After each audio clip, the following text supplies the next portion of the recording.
Good evening and welcome. It's 7 p.m. November 16th, and this is a meeting of the St. Cloud School Board. Our mission is to create a safe and caring climate and culture in which we prepare, engage, educate, empower, and inspire all learners in partnership with their surrounding community to be successful in today's and tomorrow's society.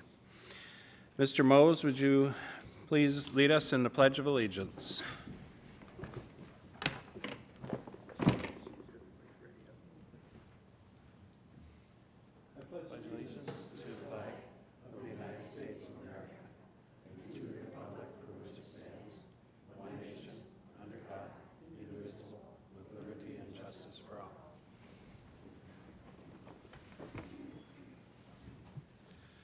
Thank you, and now would you do roll?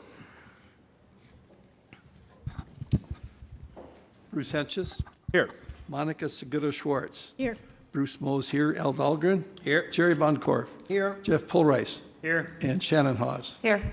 Mr. Chair, the record will show that this evening we're joined at our meeting by Superintendent Willie Jett, Assistant Superintendent Marcia Beisch, Executive Directors Lori Posch, Carol Potter, Gary Ganji, Tracy Bowe, Amy Scalarud. Thank you. The first item on tonight's agenda is the consent agenda. The consent agenda consists of non-controversial items that the board routinely adopts without debate. Any single member of the board may remove an item from the consent agenda by requesting removal at the time the consent agenda is moved for adoption. The full text of items can be found at the end of the agenda. The consent agenda tonight consists of item A, approval of tonight's agenda, B, approval of the minutes for the meetings of October 26th and November 8th, C, approval of the monthly treasurer's report for August 2017, D, approval of payment, bills, and other financial transactions in the grand total amount of $3,461,518.57. E is approval of personnel and staff changes, and F is acceptance of grant awards and donations. Is there any member that would like to remove any items from the consent agenda this evening? Yeah, Al, if I could, it'd be the personnel changes. Item E, it's additional assignment and rescind resignation for those two. We will remove item E. Are there any other members that would like to remove anything from the consent agenda? If not, I'm looking for a motion for approval of the consent agenda minus item E, approval of personnel and staff changes. So moved. Bruce Mose, and second? So moved. Bruce Hentges. Mr. Mose, would you call, is there any discussion, any further discussion? If not, Mr. Mose, would you call roll? Maker of the motion, Bruce Mose, yes. Second maker, Bruce Hentges. Yes. Monica Segura Schwartz. Yes. Shannon Hawes. Yes. Jeff Pulrice. Yes. Jerry Von Korf. Yes. Al Dahlgren. Yes. Now we'll do item E, approval of personnel and staff changes. And Jeff, I'll turn it over to you. Thank you, Al. This is probably a Tracy question. I was just looking for a little clarification on the assignments out at Kennedy, where we're supposed to rescind the resignation for John Ritter, athletic person, for 50%, and then we're adding a different guy back on for 50%?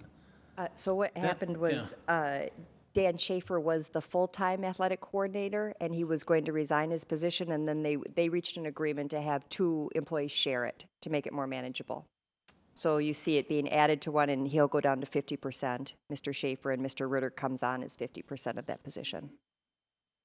Thank you. Is that it on for questions? Okay. So with that clarification, now I'm looking for a motion to approve item E. Jerry? And a second? Second. Second, Monica. Mr. Mose, is there any further discussion? Seeing none, Mr. Mose, would you call roll? Maker of the motion, Jerry Von Korf. Yes. Second maker, Monica Segura Schwartz. Yes. Bruce Hentges. Yes. Bruce Mose, yes. Al Dahlgren. Yes. Jeff Pulrice. Yes. Shannon Hawes. Yes. Okay, then we move into the information items. The first item in the information items is a school presentation from Clearview Elementary School, Principal Sherry Rutter.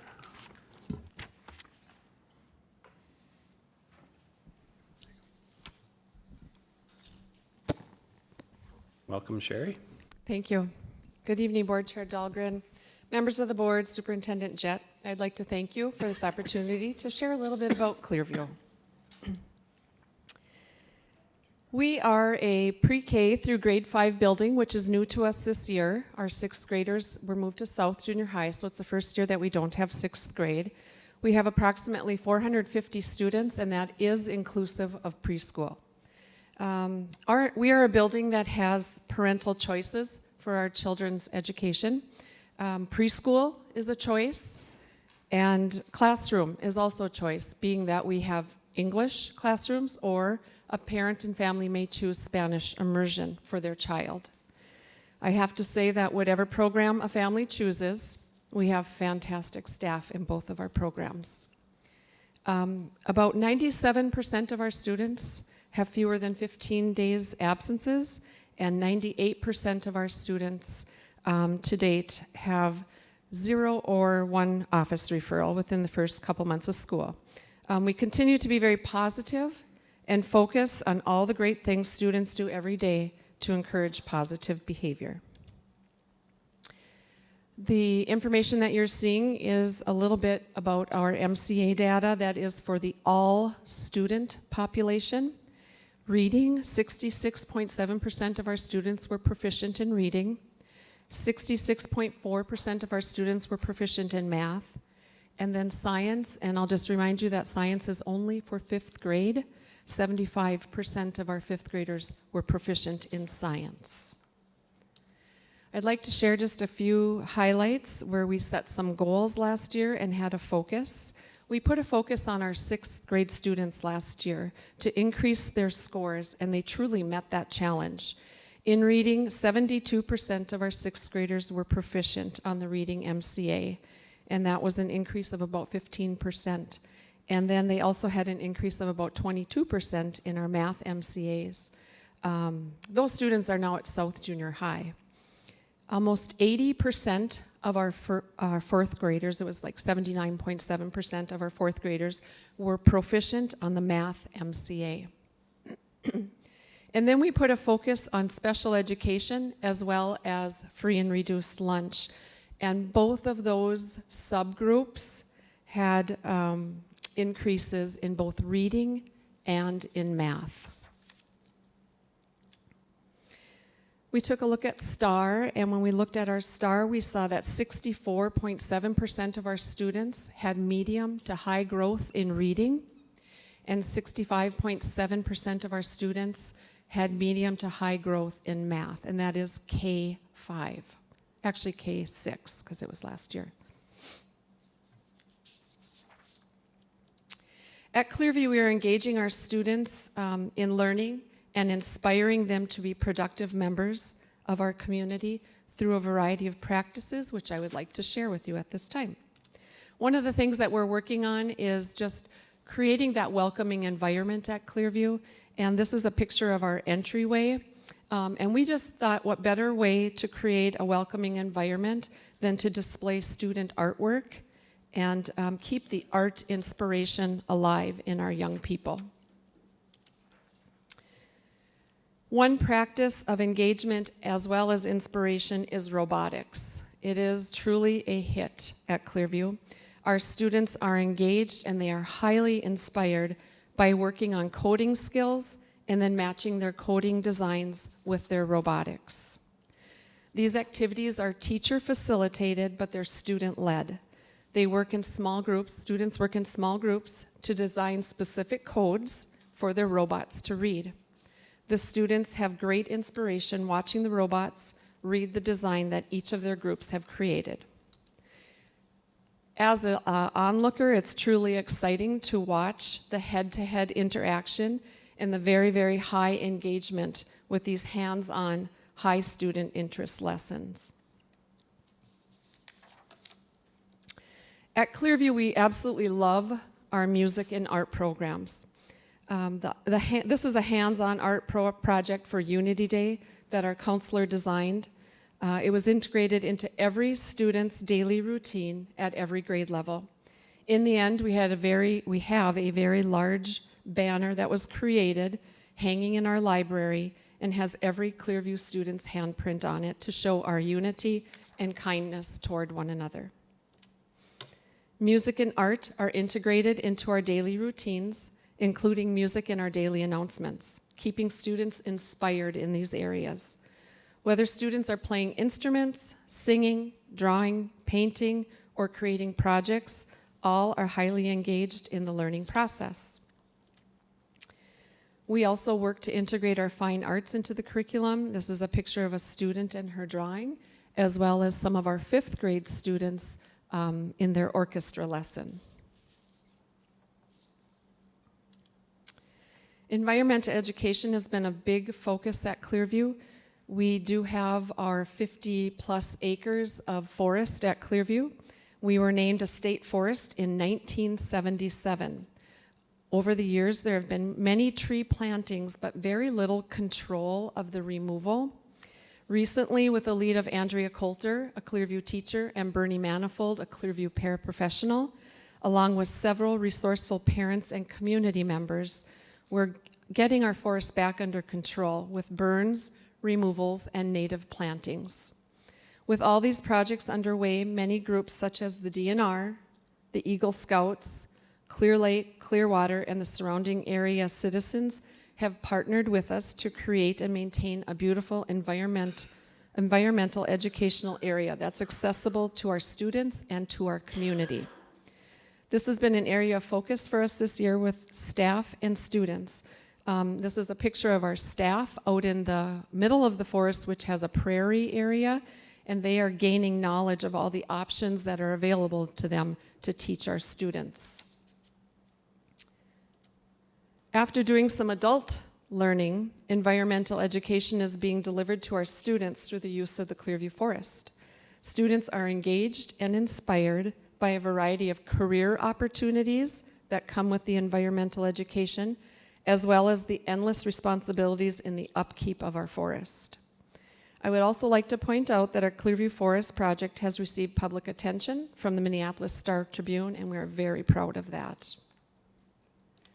And then sometimes we have to go out there just to plain have fun with our friends in the Clearview Forest and the prairie. I thought that was a really cute picture that I just had to add. This year we put a focus on movement, and we chose to focus on movement to keep our students engaged in learning. Every day, every grade level has morning movement or exercise time in the gym. Each grade level has 15 minutes. They do laps. Some students like to run, so we have a running lane, and some students like to walk, so there's a walking lane. Teachers have noted that they see a significant difference in students' ability to focus and being prepared to learn. The movement is every day for everyone, including adults. No one is kept from the movement time for any reason. And we found that this 15-minute movement has been an integral part of our day that prepares us to be engaged and inspired in learning. Today, we had to cancel morning movement because we had our walkathon, so we knew that everybody was going to get their walking time. But we heard the moans and groans from our students, so we really realized how important and how much they really look forward to that 15 minutes of getting their wiggles out and just moving. At this time, I'd like to share a video that Danny Frost helped us create that really highlights a bit more about who we are.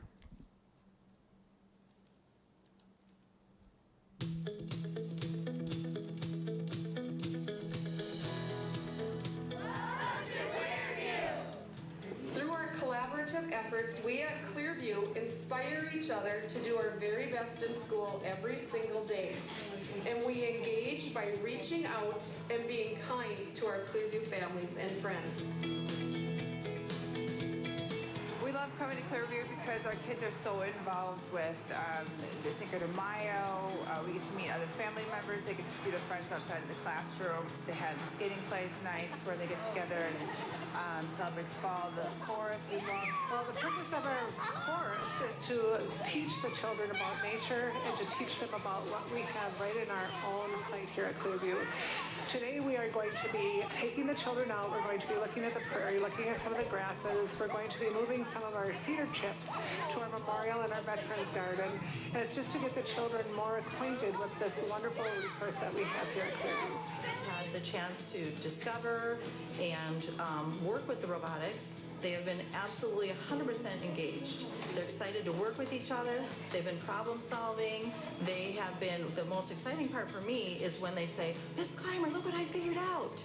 And all the things that they've learned and figured out by working together and by working with the little robot. The things that work, the things that don't work, and then their collaboration is just amazing. It's just so fun to see them learning. It's kind of like robots, like how robots track codes because they don't have a mind of their own. We start the morning off with a morning meeting so they feel like a sense of community.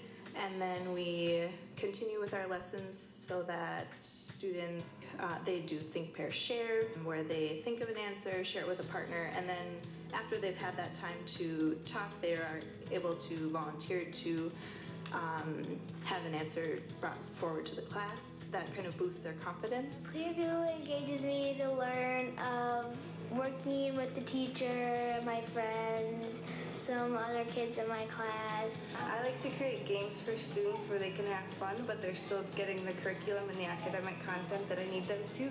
So we just got done doing a math scavenger hunt where they had to find these problems around the classrooms by reading these clues. They found it, they worked with a partner, they worked it out, and they came and checked their answer with me. And if it was right, they got the next clue, so they were having a lot of fun, but still doing these math problems. And they worked together and were able to work with a partner and had a lot of fun doing it at the same time. So one of the ways that I engage my students, especially during math class, is by drawing from each other's talents. So I might instruct part of it, but then I would like for students to rely on each other in the following way. They might help each other by checking their work. They will also sometimes help each other by teaching, reteaching the concept to each other or one person to others that might not have understood it. I try to inspire children by giving them a multitude of materials to use, choices in the projects that they're doing, and try to build choice in and try to let them explore and expand on the project and come up with new ideas that they can use and pass on to their classmates. Occasionally a student will ask me if they can add something to a project, and that becomes part of my lesson plan at a later time. Kids learn how beautiful music can be, from playing the instruments to singing songs, and they learn that once they start using expression like softs and louds and creating their own music, they just become inspired and see that it's so beautiful working together to make these beautiful sounds. I love to think of myself as being inspiring to my students by many things, like showing them my motivation to be the best version of myself every day, having the energy for them, helping them grow as learners, and that's contagious. That's also part of our PBIS that we do in the classrooms and school-wide, where the students are actually creating the community. Clearview proud! Clearview proud! Orgullo de Vista Clara. Clearview proud! Clearview proud!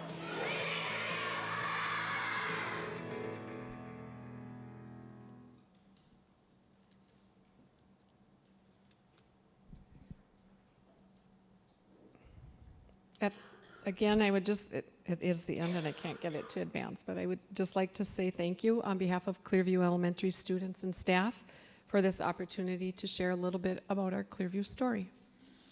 Thank you, Sherry. Any questions for Sherry? Jeff? Got a question and a comment. Mr. Frost, thank you for the great videos, as always. And then Sherry, is there anything that you're doing out at Clearview that helps with the robust gains that you're making in the MCA math and reading that can be shared with other schools that might not be doing the same thing? Well, I don't know what other schools, but one thing that when we looked at our increases and we were sitting around talking and really digging into some of the data, we talked about what is it that when we saw some of these big gains at a couple of grade levels, what did you do? And each of the grade levels said, like for math, for instance, that they really put a focus on math vocabulary so that we have consistent vocabulary and students really understand what the meaning of things are. And so we did that. We really are starting to shovel into the strand data to find out where are our challenges and where are our successes. And that really helps teachers know where to focus as well. Is that a district-wide curriculum? I mean, should all schools? Same, okay. Yes. Thank you. Mm-hmm. Sherry, an observation. First of all, there's really much to be proud of and much to congratulate you on. I'm looking at the same MCA proficiencies. That's always must be very, very encouraging for you, and it certainly is good to see that from up here. But I wanted to I just note that I really like the presentation part about your environmental education opportunities that you have there and taking advantage of what is there. And whenever opportunity presents itself and we can take advantage of that uniquely, that's really an important thing, don't you think, in terms of our teaching and learning plans. But it reminded me that in our district, if my memory is right, and I'm always risk leaving something out, but Clearview has that natural resource, that state forest.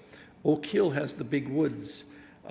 Talahi is near, very close to those natural resources, that woods next to them, as well as just down the road, the new park at the Corey site there. Kennedy has this fabulous space out there, prairie space. And the new tech is going to be just a best practice site for outdoor education. So I just, Mr. Superintendent, it's just kind of nice to realize that we have those assets in our district that many other districts don't have. It's just a delightful thing. Thank you very much. And we have a village that really works on that. We have some incredible volunteers helping us with that. So it's been wonderful. Just as a follow-up, Mr. Chair, I'm so interested in this because in my career I did teach some environmental education, and I sure would like to carve some time out of my schedule to come out there and see that and participate in something sometime. Absolutely. Thank you. Jerry? I'm really interested in what Jeff was asking you about. There's, in my mind, curriculum is the district standard curriculum, but then you've done some things out there with the curriculum, it seems, which is not so much curriculum as teaching practices. And I'm wondering if, does it mean that you gave focus to this last year, and how are you going to bottle that and make sure that you use it in the following year? And is there any system to replicate what you've learned? So you've done some things that work with the same curriculum that other people are using, but you're doing something that made significant gains that feels like, to me, from a teaching perspective, is more than curriculum. And I'm just wondering, how does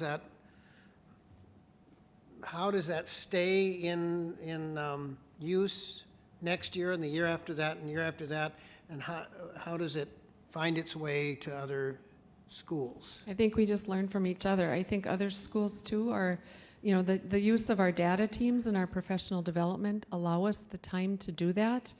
And I think all of our buildings are doing that, and we do the best that we can. And, you know, we learn from each other. And I think that's one thing that some of my teachers are doing too during our professional development and data teams is we're learning from each other. And when one of the grade levels had a big gain, teachers were going to them saying, what did you do differently? And they just said, I think it was the vocabulary. They're not, you know, that's what they're thinking. But when we look into the strand data, that really helps us because then we know where to focus. We know here's a great success for us and here's a challenge for us. And so we can put some big focuses on those challenges. Thank you. Any other questions? Comments? Willie? Good evening, Principal Reuter. Good evening, Mr. Jack.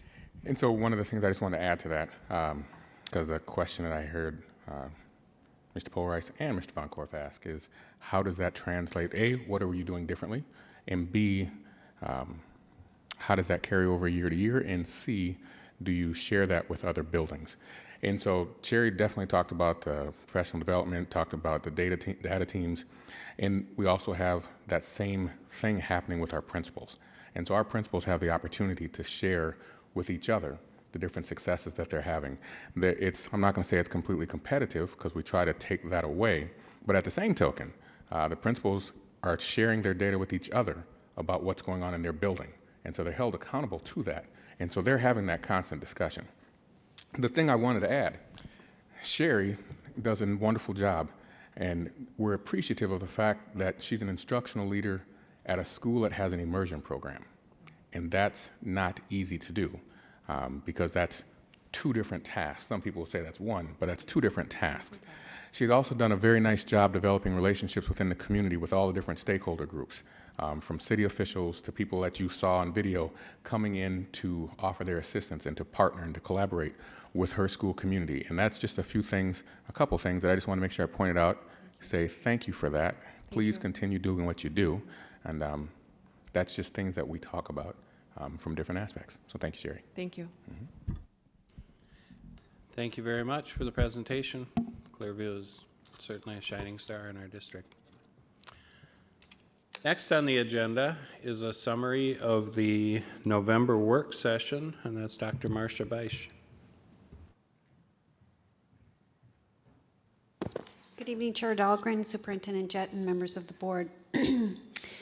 As part of the board meeting that evening, there was a new Tech High School update. David Leopold, architect with IIW Minnesota, along with Andy Faulkner, ICS Consulting, and Charlie Eisenreich, principal of Tech High School, presented the update.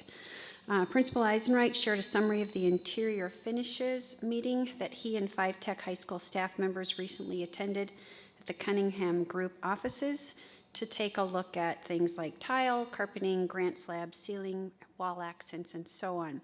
He stated that the whole concept of connecting the facility with the site as well as with the St. Cloud area, for example, granite quarries, wood, forests, streams, and so on, and how those 3 pieces come together to create the color schemes that will be included throughout the building.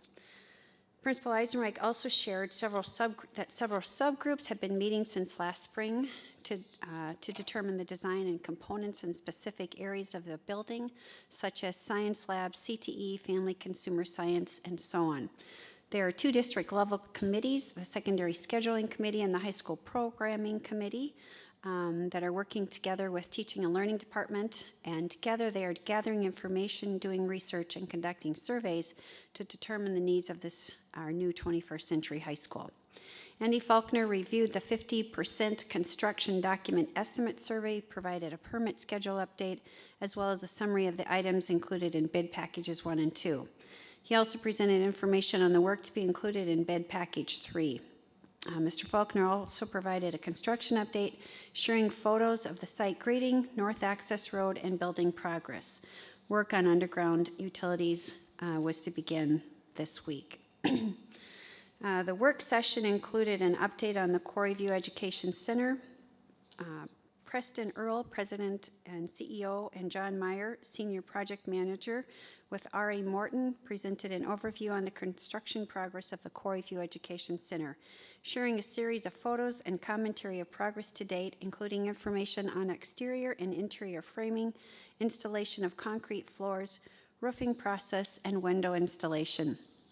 Another item on the agenda that evening was an update on the future district administration offices. Amy Scallerwood, Interim Executive Director of Finance and Business Services, shared that the building purchased will house current district administration office and media service staff. The inventory of furniture and supplies included in the building purchase is currently being reviewed to determine what will be kept, repurposed, or discarded. The district has hired IIW Minnesota as the architect and Winkleman Building Company as the construction manager. Amy presented an estimated timeline, which includes planning during the month of November, plan document preparation in December, bidding in January, construction during the months of February through May, and anticipated move-in date during the month of June.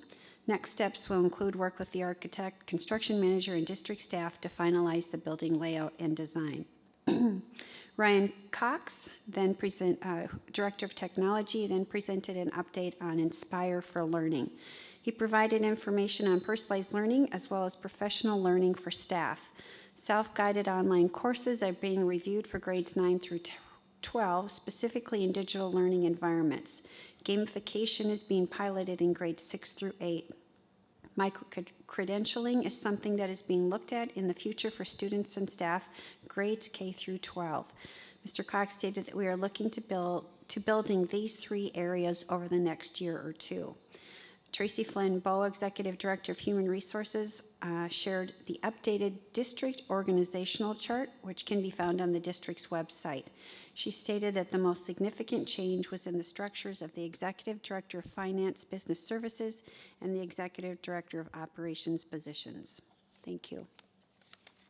Thank you, Marcia. Next on the agenda is the discussion and action items. Tonight we have 3 items on this portion of the agenda. All 3 are action items, so we're looking for a vote on them. The first one is the 2016-17 audit report. Nancy Schulzenberg with Bergen KDV Limited will be giving a report to us on the 2016-17 audit. The administration recommends acceptance of the audit reports for 2016-17. Al, I'd make a motion that we accept the audit. Nope.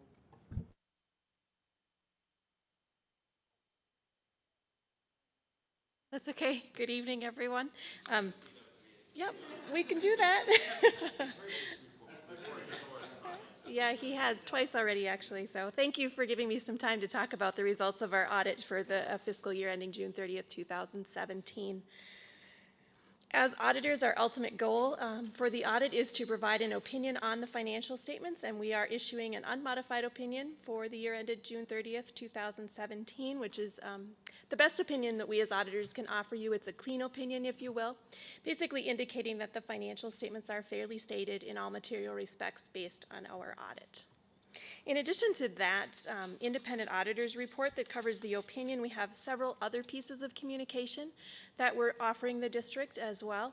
The first one is a report related to government auditing standards. So because you are a school district in the state of Minnesota, state statute outlines that we follow government auditing standards. And basically what that means is that we're required to take a closer look at your internal controls and then also with compliance with laws, regulations, contracts, grants, those things. So based on the completion of our audit in accordance with those standards, we had one internal control finding, and that is the same finding that we've been issuing the district for as long as I've worked with the district. It's the lack of segregation of accounting duties. Basically just due to the number of staff that it takes to operate efficiently in your business department, there are some overlapping duties in some of the areas. We put this deficiency at a middle level or a significant deficiency finding because there are some mitigating controls that do review some of the areas that are overlapping. So if it were more concern, it would be a material weakness. So the wording is a little bit confusing because it says significant deficiency, but it is a middle level finding. In addition to those government auditing standards, because the district does receive more than $750,000 in federal funding, we perform what is called a single audit. So we follow the uniform guidance issued by the federal government, And this year we tested your child nutrition program, and based on that, we're issuing an unmodified opinion on compliance. But we did have one internal control finding related to the single audit this year, and that had to do with some reimbursement requests. Some of the items, and I don't know, Amy, if you want to speak to the details of this, but there were some items that were not captured during the fiscal year, and they were received subsequent to year end. So everything at the end was received, and that's why we're issuing the unmodified opinion, but we do have the finding. I don't know if you want to talk more, or if that...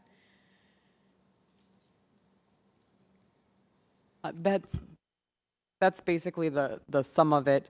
There was kind of two separate issues, one that was from the previous fiscal year, actually, that was caught at the budget time. That there was an issue with the claim submission, and we were able to submit that and receive that subsequent to year end. And then in this current fiscal year that was audited, there was kind of a data entry. In talking with MDE, it sounds like it had to do with the browser we were using. It dropped off the far left digit, so when we entered the information, we lost one of the numbers, and so that adjusted the claim amount that we received. We were able to submit that to the Department of Education and receive those funds. However, it didn't come in until after the end of the year. Right. So it was recorded as a receivable. And then finally, the last official letter that we issue is on your compliance with Minnesota legal compliance. So the Office of the State Auditor issues a checklist, covers 7 broad categories of legal compliance, and based on our completion of that checklist, we had no findings this year. In addition to those letters, we issue a communication letter, and included in there are several pages titled Required Communication. So these are things that our standards require that we put in writing to you as the governing body for the district. And I just want to tell you tonight that nothing in that section strays from our standard template wording. It would be our tool if we had disagreements or difficulties or anything significant uncovered in the audit, and there were none of those to report. Also in that communication letter, we have financial analysis. We'll go over some of that tonight. There's a section on a legislative update, just some brief updates to what's going on there for this year and the upcoming year. There is an emerging issue section that talks about a new GASB standard that we'll be implementing next year, and then also a letter that just kind of summarizes the findings that we already talked about. So moving then to the financial analysis portion, general education aid is by far your largest funding source, so we take some time to look at the components of that funding source, the first one being the formula allowance. The state of Minnesota did offer districts a 2% increase in that formula allowance for 2017, which is similar to what you received for 2016 and will be receiving for 2018. The other component of the calculation is your student counts. So we have some charts that take a look at those student counts. The first slide that you see here on the top represents your residents. So these are the students that live within your boundaries, and you can see that number did go up just over 400 students for the year. And then the bottom portion of this slide takes a look at the actual ADMs served. So those are the students, unweighted students, that are attending in your buildings. And if we look at that number, you can see that actually decreased by 293 students for 2017. So to calculate the general education aid, those students are weighted. And most of the weighting factors were changed to a 1.0 back in 2015, with the exception of secondary. You do get a 1.2 for secondary kids. So based on that, the middle portion of this slide takes a look at your residents, which did increase as we've already discussed, and then it takes into consideration open enrollment. And you can see that your net loss to open enrollment did increase this year, just under 3,300 net loss of students going elsewhere versus students coming in. So your total adjusted students served, the students that you're getting paid that general education aid on, decreased by 251. Down on the very bottom of this slide, we just show you the breakdown of where those students are, and you can see that the Joint Powers, the Area Learning Center, and the Extended Type students were relatively consistent from 2016 to 2017, and the decrease really came in the regular education students. Moving on then to look at the actual details of your revenue, this chart takes a look at your general fund, the sources of revenue, plots it over the 5 years. You can see about a $30 million increase if you look all the way back to 2013, and about a $6.4 million increase between 2016 and 2017. A couple categories that encountered the most increase: local property taxes, first of all, up about just under $3.9 million. And that wasn't an increase in your levy, that was just a shift in the funding. So in the past, the district had qualified for the alternative facilities money, and that was coded directly into your building construction fund. The state replaced alternative facilities, health and safety, and deferred maintenance with a long-term facilities maintenance funding source. And because the district has chosen to use that on projects under $2 million, the levy for that goes right into the general fund. So you'll see that increase in general fund revenue, but not overall revenue.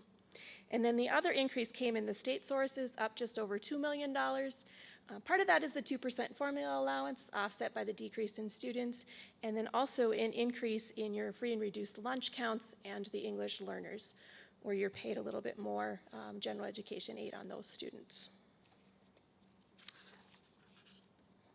So as I mentioned, the levy overall, if you look to the Pay 2016 column, that's actually the levy that was recognized in 2017. You can see that's very similar in total to the Pay 2015 number, just a shift in the components of the levy. The Pay 2017 is the first year with the bond referendum, so you'll start paying back some of the bonds that were issued and increase the levy based on that approval. Shifting gears then to the expenditures, similar increase in your expenditures, about $6 million or 4.5% overall. And when I looked to the expenditure programs or functions, if you will, they were very comparable from 2016 to 2017. And overall, when we look at this pie chart, if we add together special education, vocational instruction, and regular instructions, those make up about 65% of your total expenditures.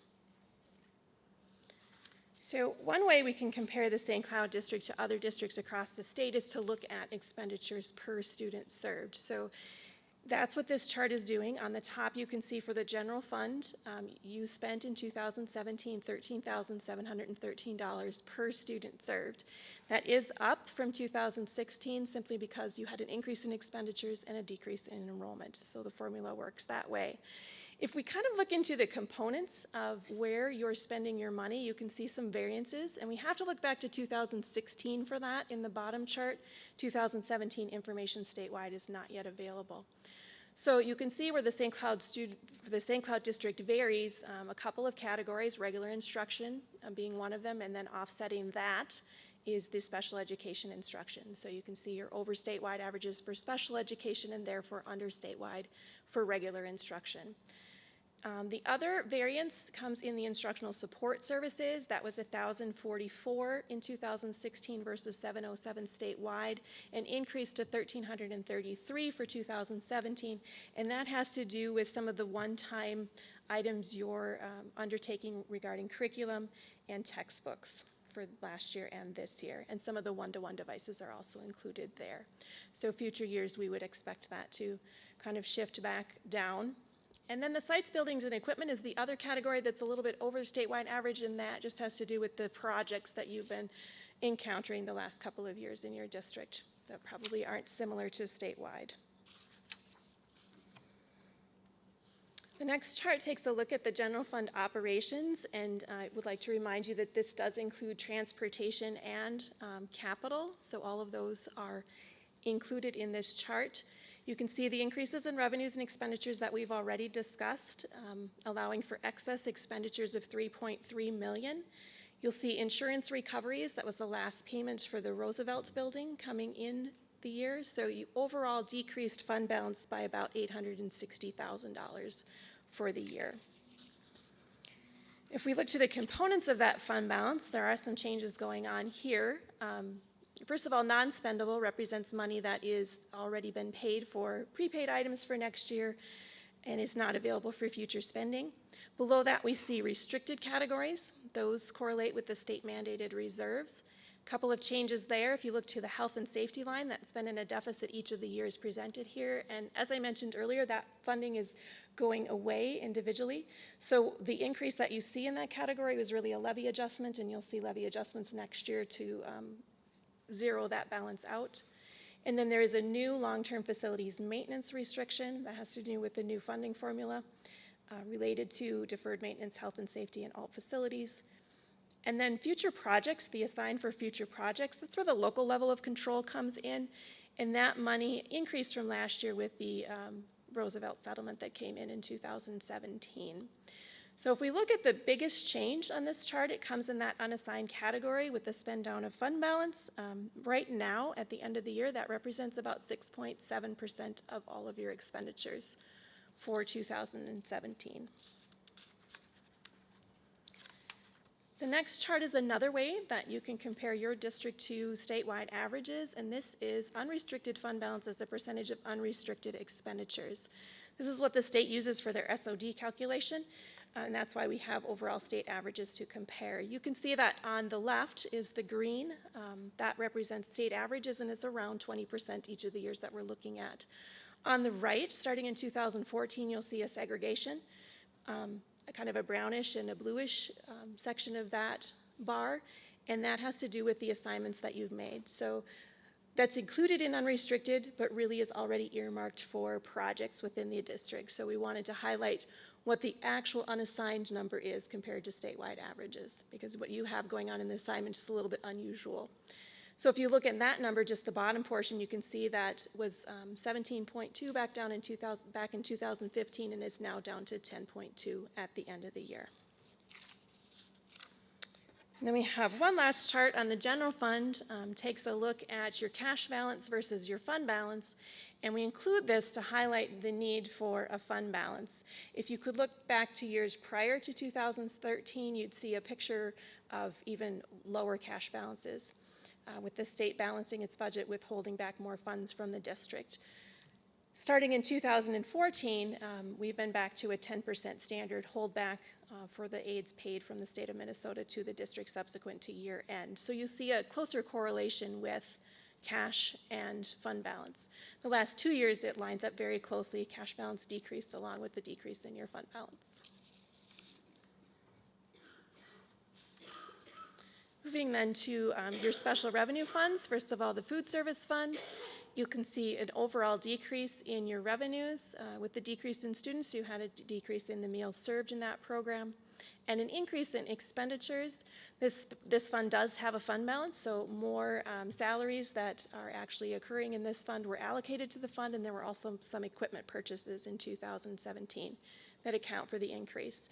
So overall, pretty close to a break-even year for that fund, ending with just under $485,000 in fund balance.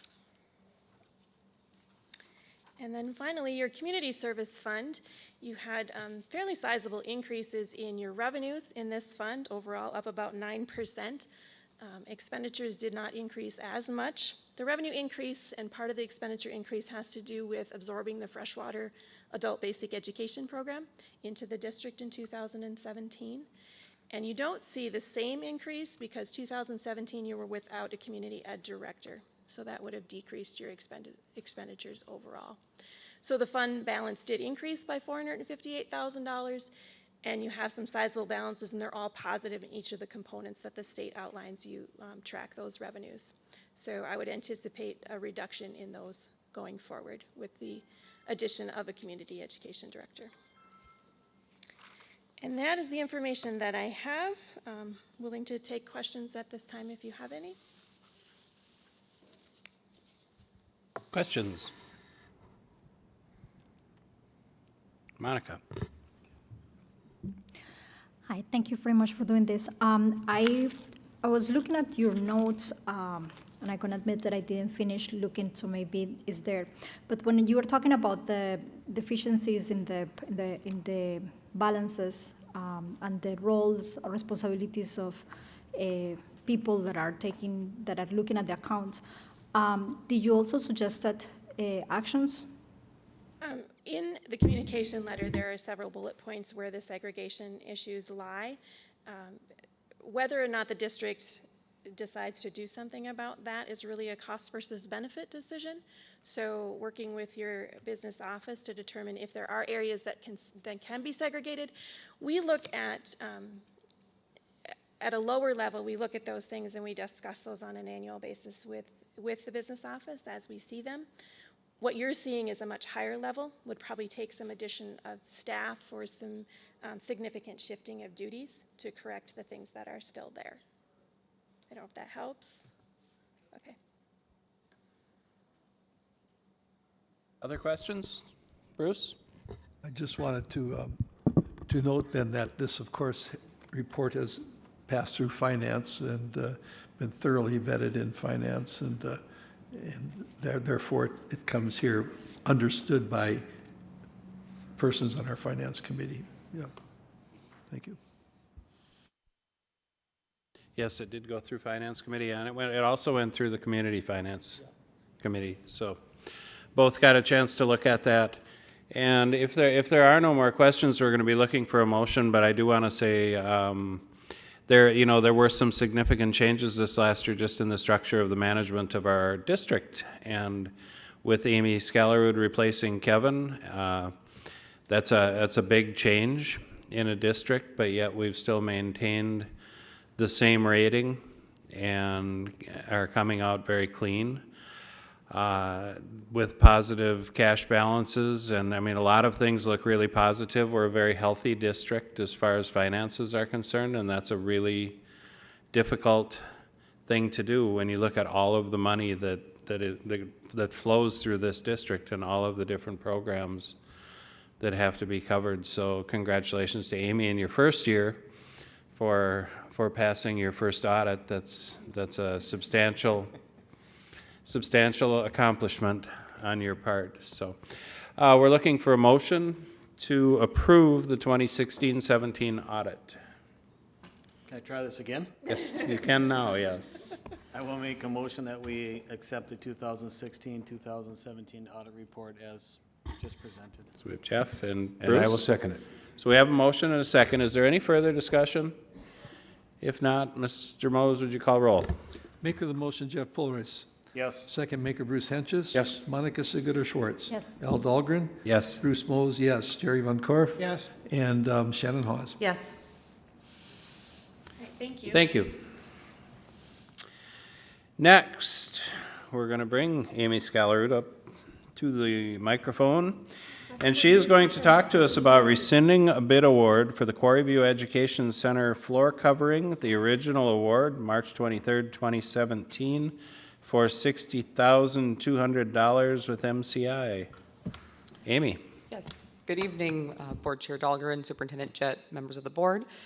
So I have two items in front of you tonight. Both relate to the same scope of work, and so I'll provide some background and some context. So back in March, the board approved bids for Quarry View Education Center. As part of that bidding process, the district solicited bids for the flooring, the installation-only portion of the flooring at the new Quarry View Education Center. At that time, the specifications were written that the materials for the flooring were to be purchased direct by the district from the manufacturer. So at the time the bids came in, the contract was awarded to MCI, and the contract amount was $60,200. Subsequent to that bid award, we were notified that the type of flooring that was originally planned to be installed was discontinued. So the original plans called for VCT tile from a specific manufacturer, and that manufacturer is no longer producing that product. So once we became aware of this, we started a process to reevaluate what a proper or preferred type of flooring would be. And so that work has been being taken underway by our construction manager, working with early childhood staff and administration to determine whether it should be some other form of tile or carpet or what that should be. So that process has been taking place over the summer, and the decision was made to go with a carpet. I'm not going to get into a lot of detail, but it's a newer carpet product called Kinetic Flooring. It's much more stain resistant, much more resilient than your traditional roll carpet. The manufacturer actually came, installed a test room at Discovery in one of the early childhood rooms so staff could see it, could work with it, could make sure that it was something that they were comfortable with. And so that was the product that was chosen. So once that decision was made, we worked with the construction managers to put together bid specifications for labor and material for the installation with the new product. We also then gave the awarded installation vendor, MCI, opportunity to submit a proposed change order or to submit a sealed bid, whichever they preferred. They didn't submit a sealed bid, but they did submit a change order proposal. The change order proposal that they submitted was $307,727 would be the total contract price. The bids that were received, which will be the next agenda item after this, the low bid came in at $203,600. So a significant difference in terms of dollar amount. We have consulted our district attorney just in terms of canceling the contract. We do have a signed contract with MCI. The contract reads that potentially the district may be liable for lost profit. Profit would typically in a contract for labor only be 20 to 30%. So, you know, we're talking maybe $15,000. However, we do feel that the district could make a very strong argument that this is a substantial change in scope of work. Having an original contract for installation only of a tile product and a new contract that's labor and material for a carpet product. So we feel comfortable that if MCI does pursue their right to the rights on the contract, that we would still financially, given a $100,000 plus difference between their proposed change order and the low bid, that would be the most fiscally responsible option. And so that's what we are requesting. Administration is recommending that we rescind the original bid award and thus terminate that contract. Other questions? Yep, questions for Amy? Jeff? Amy, I'll probably ramble for a little bit. I have lots of questions. On March 23rd, the base bid that I see for MCI was $99,200. Yes, so the bid was written so that if flooring contractors also had the capability of installing the gym floor, which is a non-traditional, that's not a tile product, that's a wood floor, that they could bid it as a package or they could propose an alternate to deduct that. And then a separate bid was issued for just that portion. So essentially the district would have done one or the other. They would have awarded the base bid on that contract and rejected the bid on the gym only flooring, or they would award the base bid with the alternate to deduct the gym flooring and then award the gym flooring separate, and that is what happened in this instance. So the $60,200 is the net of the base bid plus that alternate. Second thing, the title of its floor covering. The title of the new one for $203,600 is floor covering. How am I as a board member to know that I'm making a bid, approving a bid that's not including installation? And some do, some don't. How do we know? So are you referring to the original? The original and all bids going forward. I mean, I would assume it includes installation. What am I missing that this one told me it wasn't? And I can't speak to why it wasn't including it. That's not really standard practice that you would bid those separately necessarily. So I wouldn't anticipate that you would see that going forward. Typically, those contracts for work such as that include labor and materials. I will note too on that that we did only receive the one bid in the original bid opening, and that may be part of what contributed to that is that that isn't really standard marketplace and that vendors weren't interested in submitting a labor-only bid. Thanks. Yeah, and I'd add, Jeff, that back when those original bids were put in place, we had different staff in place in our business services department, and things were done a little bit differently, and we've addressed that. So as we go forward, things should be a little bit more consistent. Any further questions? Jerry? Was the $60,000 a lump sum bid or a unit times? That was a lump sum bid. All right, thank you. Any further questions on this? So we're looking for a motion to rescind the contract which was originally awarded to MCI for $60,200. Mr. Chair, I'll make Yes. that motion that we rescind the original contract for floor covering at Quarry View Education Center. Okay, do we have a second? I could second that. Bill. Okay, we have a motion and a second. Is there any further discussion on that, Jerry? I just wanted to mention, you suggested the possibility that MCI would make a claim, and I would, we haven't asked our opinion on that, but it would be my opinion that making a claim on a job to install tile that does not exist, I just can't imagine a company making that kind of claim against a school district or anyone. Right, I wouldn't anticipate that likely happening, and our attorney expressed that same opinion, that it's unlikely that they will come forward. However, I wanted the board to be aware that there is that potential option and what that dollar amount would be in the event that they do pursue that. We will notify them tomorrow of the termination of the contract, and they have 7 days to make that claim. Any further questions? If not, Mr. Moses, would you call roll? Maker of the motion, Bruce Henches. Yes. Second maker, Jeff Polrice. Yes. Shannon Hawes. Yes. Jerry Von Korf. Yes. Al Dahlgren. Yes. Monica Seguda Schwartz. Yes. Bruce Mose, yes. Thank you. Next, Amy is going to discuss with us the bid award, or the recommended bid award for Quarry View Education Center floor covering and carpet to Becker Inc. for $203,600. So there's not a whole lot to discuss here, but we clearly couldn't award the bid without rescinding the prior bid. So we did do a bid process for labor and materials for the new flooring choices. Bids were opened on Tuesday, November 14th. We did receive 2 bids. You'll see there's a tabulation attached, and the low bid, as stated, is Floors by Becker. So we'd be looking for a motion to award. Yeah, let's do the motion first, and we can do that. Do we have a motion? That motion? Okay, we have a motion. Do we have a second? Second.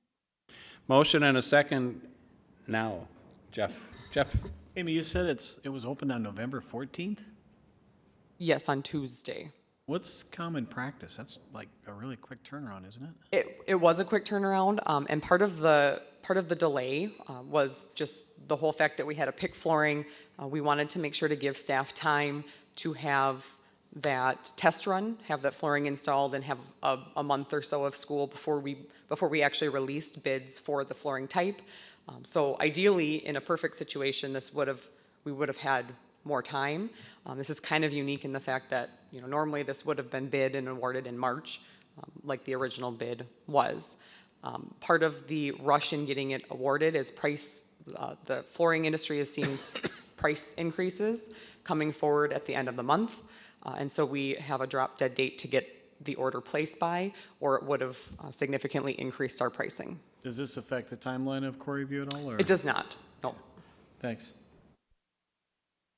I think it's important to note, too, that MCI had an opportunity and for a change order to their original bid, and that, so really we had 3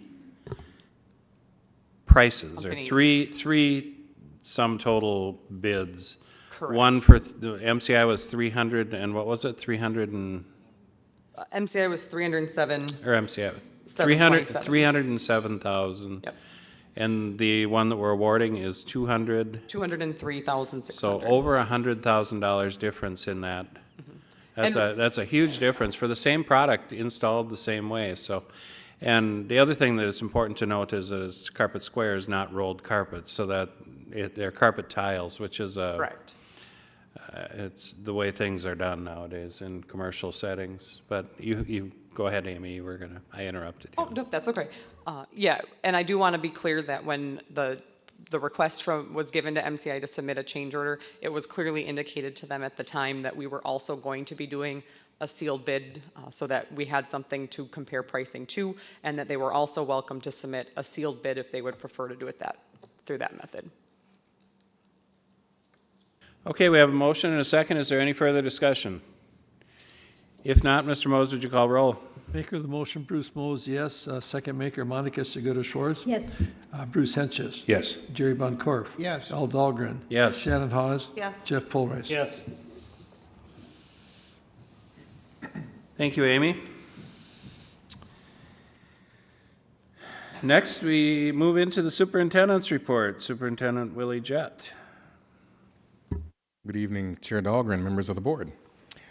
2 tech dance team members competed at the recent Miss Dance Team Minnesota competition. Miss Emma Marks competed in the grade 9 Best of Division, and senior varsity captain Brittany Noble competed in the Miss Division.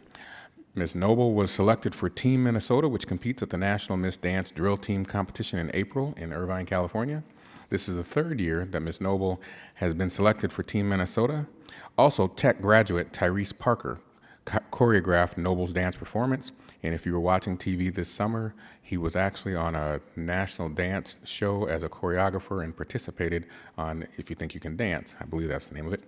Lastly, Miss Noble, we should know that name or recognize it because her mom is Miss Jen Noble, who works in community ed.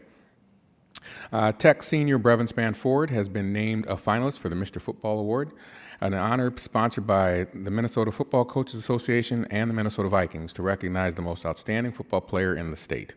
We wish Brevin well-deserved success in that recognition and on his future at the University of Minnesota. Congratulations to some of our amazing staff, amazing support staff and teachers. Recently, staff members were recognized for their outstanding leadership by Resource Training and Solutions. Leaders in the educational excellence recipients, those winners were Linda Baker, Leslie Bergwall, Amber Brown, Kristen Dullman-Stoll, Sarah Ives, Leah Fuller, Marcia Handall, Kristen Herbert, Nicholas Hollerman, Dennis Hitch, Charlie Johnson, Marcy Cookafer, and I should know that because she was one of my children's teachers, Carrie McRafe, April Morrison, Diane Olson, Emily Rabone, Kelly Ritter, Kate Schmitz, Danae Stuber, Andrea Taliga, Susan Walensky, Kristen Wilger. Educational support staff recipients are Jesse Boast, Kelly Henry, Angela Holte, Sue Oladeski, and Martha Schultz. We thank all of these district staff members for their commitment to our students and colleagues. They definitely make a difference. Congratulations to this year's TIES Exceptional Teacher Award winners, Ms. Lindsay Nagorski and Brenda Schneider.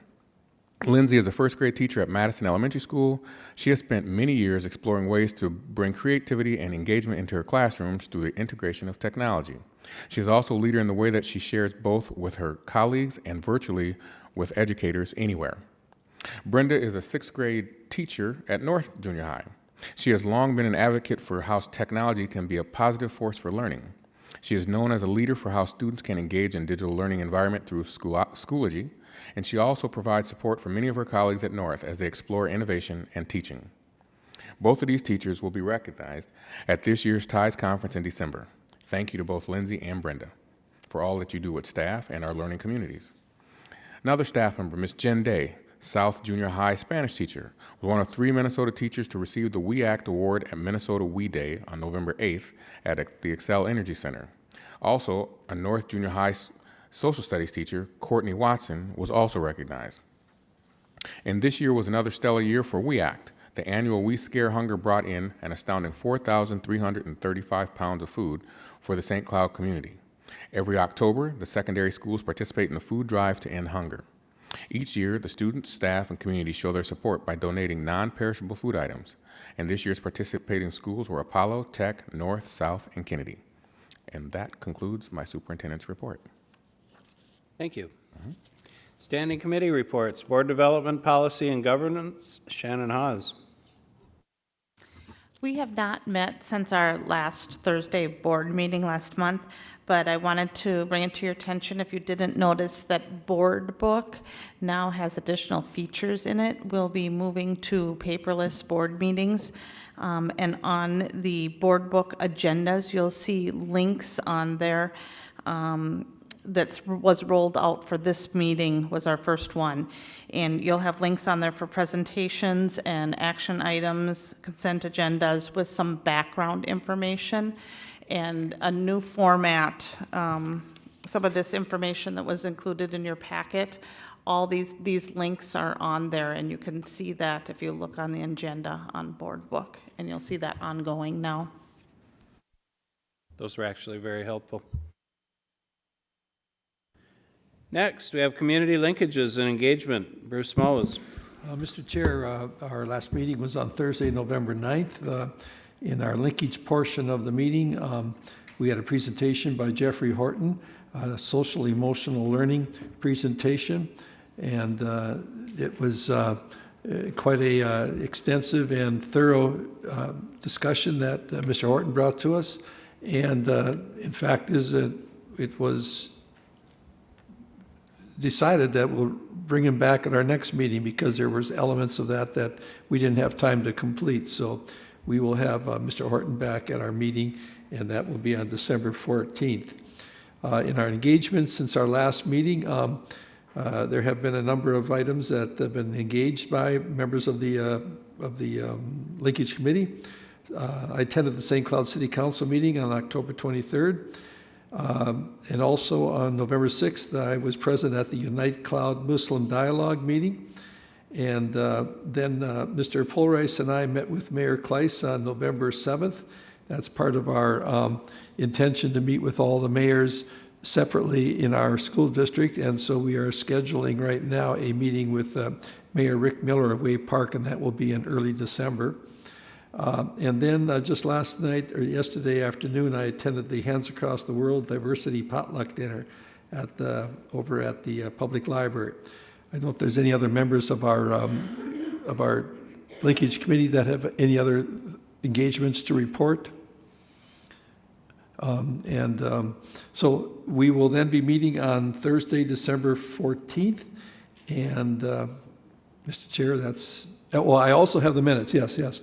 Passed out the minutes of our meeting, so you can take a look at that and read the record of our discussions at the meeting of November 9th. Thank you, Mr. Chair. Thanks, Bruce. Next is Finance and Audit Committee. Jeff Polrice. Yeah, we met on November 9th. Present in the room was Board Member Jerry Von Korf, myself, Bruce Henches, Amy Skullerud, Willie Jett, James Newman. Guest was Nancy Schulzenberg and Jackie Knowles from Bergen KDV auditing firm. Observer there was Scott Andreasen. In the minutes that I gave you, you'll notice the first part was the audit report, so I'm going to skip over that because we just heard this information in the fantastic presentation that we just heard. Next up on our agenda that day was some options for funding the gymnastics room at the new tech. I said that one of the options that has been suggested is consider leasing space for a gymnastics program for the immediate future. The committee discussed committee roles in facilities and activity planning. Willie will discuss the leasing option with coaches and report back to the committee, I believe, in December. The next thing on the agenda was the Old Tech and Media. Willie had asked the committee for direction in dealing with the mayor regarding the city's interest in the Old Tech and Media properties. The group discussed and suggested that at some point the city will need to do a letter of intent. It was also suggested that the letter of intent include verbiage leaving Clark Field as a green space. The letter of intent would need to be taken to the board for approval to continue with discussions with the city about the property. End of report. Thanks, Jeff. Next, we have the Legislative Committee, Bruce Henches. Yes, Mr. Chair and board members. I sent out the minutes of our Legislative Committee meeting. We did meet on October 31st. Present were board members Shannon Haas and Jeff Polrice, as well as Peter Hammerlich. And our guests at that meeting were our representatives, Jim Knobloch and Tama Tice. The first topic that we discussed was their outlook for the coming legislative session. And Representative Knobloch, of course, is chair of the House Ways and Means Committee. And so he brought his expertise to that discussion, and he indicated that he thinks the November economic forecast for the state of Minnesota is going to be very weak, but that because of some issues that we discussed, he expects that once the legislative session begins and the February forecast comes out, it will actually be a more positive forecast, and he expects there to be a small supplemental budget that the legislature will be able to act on. And as chair of the House Ways and Means Committee, Representative Knobloch will chair that committee that puts together that supplemental budget. And so we certainly want to stay in contact with him throughout the session. Representative Tice indicated that she expects the House Education Finance Committee, of which she is a member, to be very cautious regarding any new spending proposals. However, she indicated her big interest and focus is on career and technical education, CTE, and she would like to see the legislature move forward in that area in some way. Both Knobloch and Tice talked about the mix-up in the last legislative session regarding the Santa Foundation monies, which do impact District 742, and that were, at least to their understanding, inadvertently, the bill was written inadvertently, and so the new money for the Santa Foundation went only to new programs, leaving us somewhat shortchanged this year. But we still have the Santa program, but just not as many coach advisors as we have, and they both indicated a desire to get that corrected in this legislative session so that those funds are restored and increased for District 742. Representative Knobloch had a couple of questions for us about EL program, particularly how much of EL funding is federal and how much is state, and also a question regarding an effort he made this past session to increase transportation funding for larger districts like 742. And so we took the question and did some searching and have informed him that actually most of our EL funding comes from state sources. Only about $300,000 comes from federal funds and about $2 million from state sources, according to Amy Scalarud. Our expenditures in EL are about $3.6 million. And so that lays open another cross-subsidy that we as a district face and that we hope the state will address at some point also. And the additional funding that Mr. Knobloch's legislation had brought to us was $150,000 for transportation for this year, so not an insignificant number that we benefited from him. Much of our discussion focused on the special education cross-subsidy, and we shared our concerns as a district. Many of the things that we talked about in our meeting here last month, but we talked about our $11.5 million special education cross-subsidy, and that we rank 9th in the state in terms of our total cross-subsidy for special education. And we shared with them some of the things that we could do if the state and federal governments were paying what they had promised to pay for those needed services. And as a side note to that, I don't know how much he would want me to say, but Mr. Van Korff has been working very carefully with other educational groups in Minnesota to prepare a plan to aggressively address the issue of the special education cross-subsidy this session.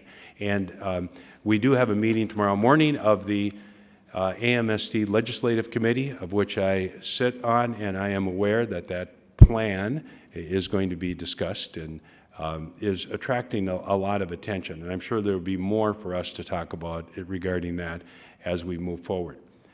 Both legislators said they realized the tremendous challenge that the cross-subsidy causes for District 742, and Mr. Knobloch, Representative Knobloch in particular, pledged again his commitment to working to develop a plan to address that cross-subsidy.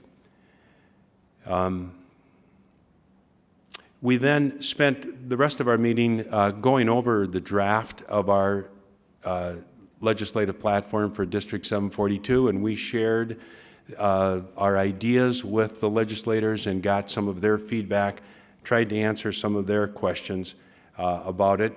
And then we finished with explaining to them a couple of issues that we would oppose if they came again before the legislature. And those issues particularly have to do with tax credits, vouchers, and tax credits for scholarships for private education, issues that would take funding away from the general fund that ultimately is used for public education and channel them to private education. It was a great discussion, and in fact, both legislators volunteered to come back again before the session begins to talk about more specifics. And so we will be doing that. Our legislative committee meets on December 8th. Our plan is to bring a platform recommendation to the board either at our December meeting or at our January meeting. The legislative session doesn't begin until late February, February 20th. When I said our next meeting was on December 8th, I saw some looks from our other two board members. Am I wrong on that? Did we? Really? We probably better talk about that after this meeting. I think that that's, I'm actually in St. Paul tomorrow morning, but we'll discuss it. So, that would be it. Willie says it's on the calendar for tomorrow at 7:30. Okay. So you'll have to have a It discussion. still is a problem. You'll have to have a discussion about that Okay. after the meeting. All right. Bruce Mose, you had a question. Thank you, Bruce.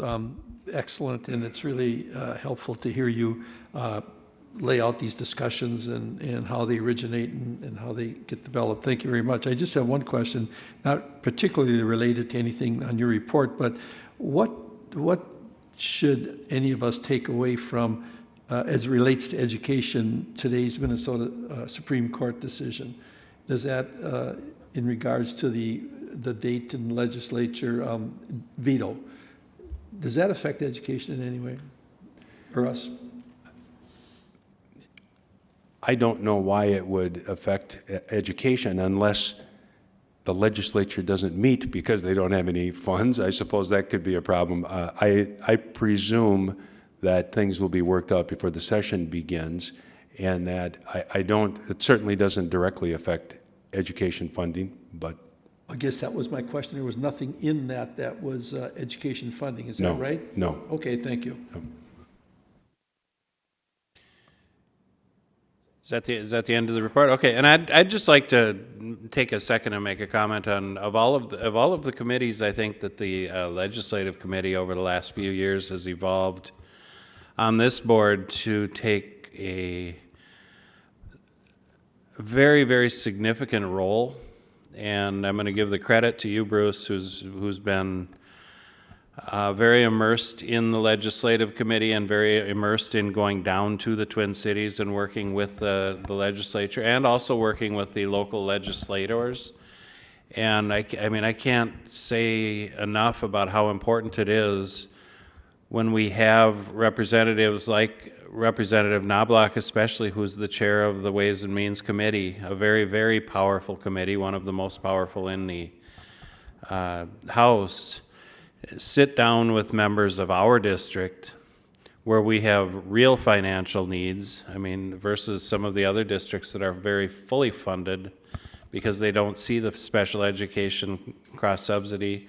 They don't see the EL cross-subsidy the way that we do, but to be able to sit down and really explain that to them so that they understand it, and in someone in a position such as that has the ability to make something happen in the House to overcome some of the challenges that we face. It's incredible to me, and I just want to congratulate you, the other members of the committee, and I guess Peter Hammerlink also, just for the effort that's been put forward. It's been a huge boost for what's happening in our district.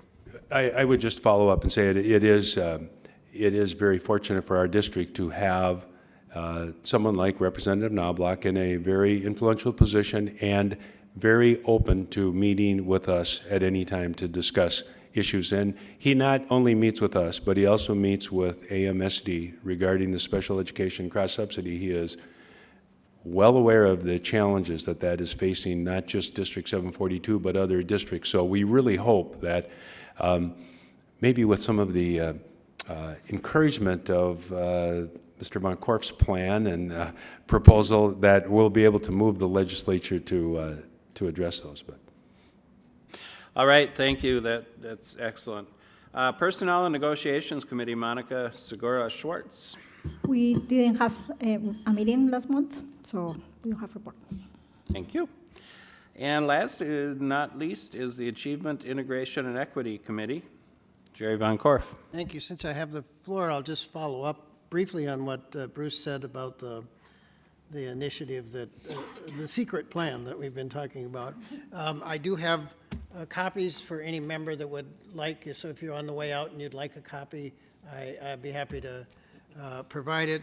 But basically, because of the work that I did along with others back in 2007, 2008 on the special ed, the C organization asked to meet with me to talk about some options that would build an incentive, let's just say, at the legislature and the governor's office to take care of the special ed cross-subsidy. We're not the only district that's hurting. There are lots and lots of districts that are, because the special ed cross-subsidy has been rising in the last several years. So again, if you'd like a copy of that, feel free to ask. I've got those available. Now on my report, we did not have a meeting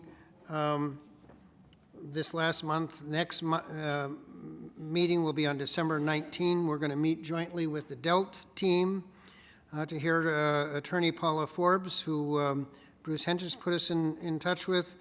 And she's going to discuss the Cruz-Guzman litigation in the Supreme Court and AMSD's Reimagine Minnesota initiative and whatever else dialogue will come out of that discussion. I've also put, because I think it's really important and kind of related to what our committee is doing, some notes on the Tuesday night Teaching and Learning Advisory Committee. Lori is taking over that responsibility, and she just did a fantastic job in leading us to take stock of the strengths and changes that the committee might make. And you have that in the report I left you, but I think it's really important. The committee talked about what is their relationship to the school board. What do we expect from them? What do they expect from us? We talked quite a bit about the implications of the requirement of Section 120B11. I have that gives a strategic planning role to the Curriculum Advisory Committee in the area of educational standards and educational performance. And on the appendix to the one-page report, I've pulled copies of the portions of that statute that I thought would be relevant. I really do think that people ought to, if you haven't done it already, I know I've kind of pushed that concept in the past, to take a look at what that statute really says and what it asks of that committee, because if that committee decides to get more active and more robust, it really can't do that unless the other parts of the district, the board, the administration, and the curriculum process are part of that. And so we ought to have a discussion if the committee decides to do that. They talked about whether there should be a formal way for that committee to make recommendations to the board or to the superintendent so that the recommendations are transparent in writing and clear.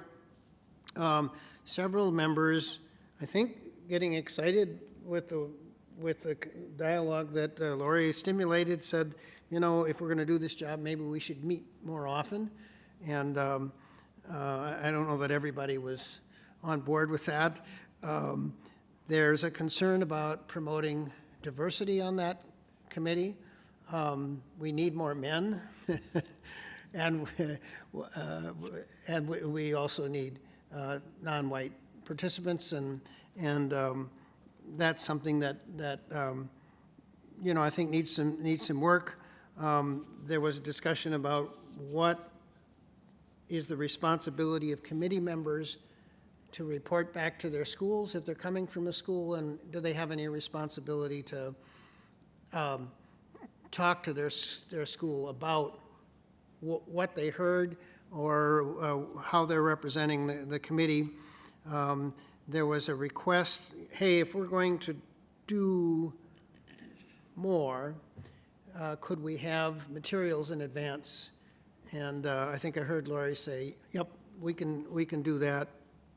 And so that is that. I just, several people walked out of the committee and said, wow, that was a great discussion. And so hopefully we'll have some more great discussions like that. Thank you, Jerry. Next on the agenda is future agenda items. The Board of Education members may suggest items and topics for future board meeting agendas at this time if they would like. On the next work session agenda, we're going to be looking at the following items. We're going to have a new tech high school update. I don't know what we did at work sessions before we started building the high school, but that's, but anyway, we will have another new tech high school update. We'll have a short Quarry View Education Center update and a short new administration offices update so that we all know what's going on with each of those. We will have a demographics report, and we will have a business services update, update on the business services department. I'm also going to ask, and Mary, if you're watching, if you would add this to the agenda for the work session for the next agenda setting meeting. 2 years ago, we adopted a new, I don't want to call it a procedure, but and it's not really a policy, but 2 years ago, the Board Development Committee got together and looked at how we go about the board reorganization process that we do each year, and we asked members to let the other members of the board know prior to the board reorganization meeting if they're interested in leadership positions for the following year and what leadership positions that they would be interested in. So I would say at the December board work session, we should take and have an agenda item and a topic that where we would each go around the table, and if we're interested in a leadership position on the board next year, we would let the other members know. For the new members in the past, it was always just left hanging, and you'd get to the reorganization meeting, and that's the first you'd find out that anyone was interested in being chair or anyone was interested in being vice chair. And it made for some very uncomfortable meetings. I think it's better if it's just out in the open, that these are the people that are interested in being chair, and then for the next month you can make your case to the other members so that when the votes are taken, it's not a spur of the moment decision. Yes, Monica? So is it going to be for for every committee?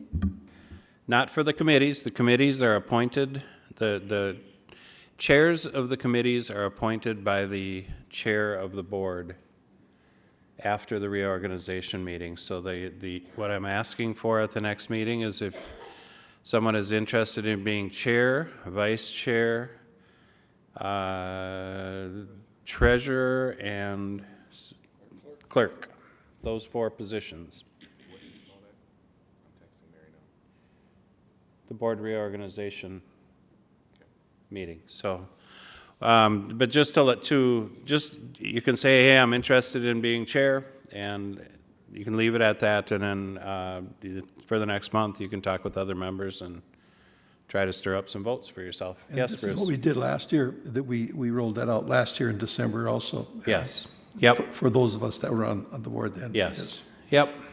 So I think it just makes it a lot smoother process, and it doesn't make people feel as though they've been left out of the process. So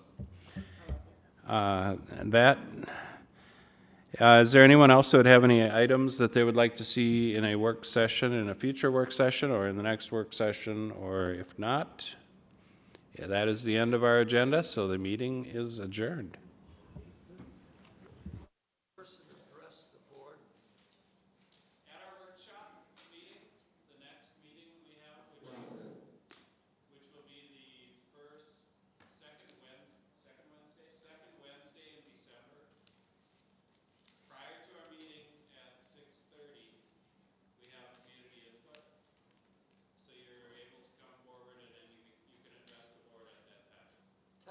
We don't engage with you. That's fine. You can address my answer. That's all I need. Thank you. Yep. And that's at Apollo High if you send us emails with a memo or something, we'll all read it.